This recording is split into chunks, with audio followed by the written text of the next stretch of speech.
Neat పరీక్షలో చోటు చేసుకున్న అక్రమాల నేపథ్యంలో కాక్రోచ్ జనతా పార్టీ కేంద్ర విద్యాశాఖ మంత్రి ధర్మేంద్ర ప్రధాన్ రాజీనామా కోరుతూ గత నెలలో ఢిల్లీలోని జంతర్ మంతర్ వద్ద దాదాపు నెల రోజుల పాటు నిరసనలు చేపట్టింది. ఆ తర్వాత గత నెల 20న పార్లమెంట్ మార్చుకు కూడా పిలుపునిచ్చింది. దీంతో దేశవ్యాప్తంగా వివిధ రాష్ట్రాలకు చెందిన విద్యార్థులు వచ్చి ఇందులో పాల్గొన్నారు. ఈ సందర్భంగా పోలీసులు వీరిని అడ్డుకునేందుకు బలప్రయోగం కూడా చేశారు.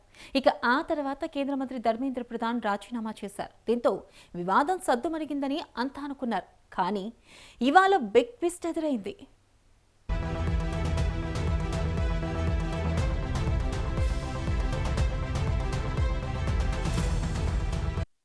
ఇక జంతర్ మంతర్ సహా ఢిల్లీలో జరిగిన నిరసనలపై స్వతంత్ర విచారణ జరిపించాలని సుప్రీంకోర్టు నిర్ణయించింది. ఇవాళ ఢిల్లీలో విద్యార్థుల నిరసనలు, పోలీసుల బలప్రయోగంపై దాఖలైన పలు పిటిషన్లపై విచారణ జరుపుతున్న సుప్రీంకోర్టు ఈ మేరకు తుది అంచనాకు రావడానికి సిబిఐ మాజీ డైరెక్టర్, మాజీ న్యాయమూర్తితో కూడిన కమిటీ ఏర్పాటు చేసి విచారణ జరిపించాలని నిర్ణయించింది. దీంతో ఇన్నాళ్లు ఆందోళనల్లో పాల్గొన్న విద్యార్థులపై కేసులు ఉండవని కేంద్రం ఇచ్చిన హామీ ప్రమాదంలో పడింది.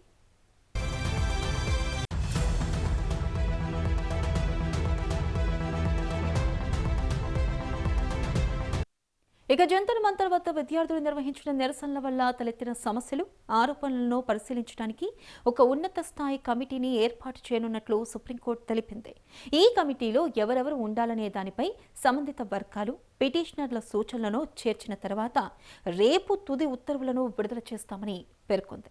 తమ వైపు నుంచి సిబిఐ మాజీ డైరెక్టర్ ఒకరిని, అలాగే మాజీ న్యాయమూర్తి ఒకరిని ఈ కమిటీలో చేర్చింది.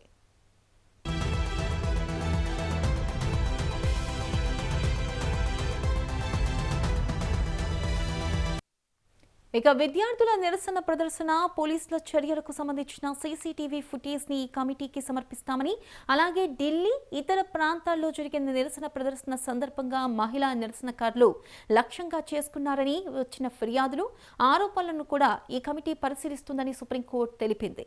అలాగే విద్యార్థులపై మూసివేయాల్సిన కేసుల వివరాలను కూడా ఇవ్వాలని కేంద్రానికి సూచించింది.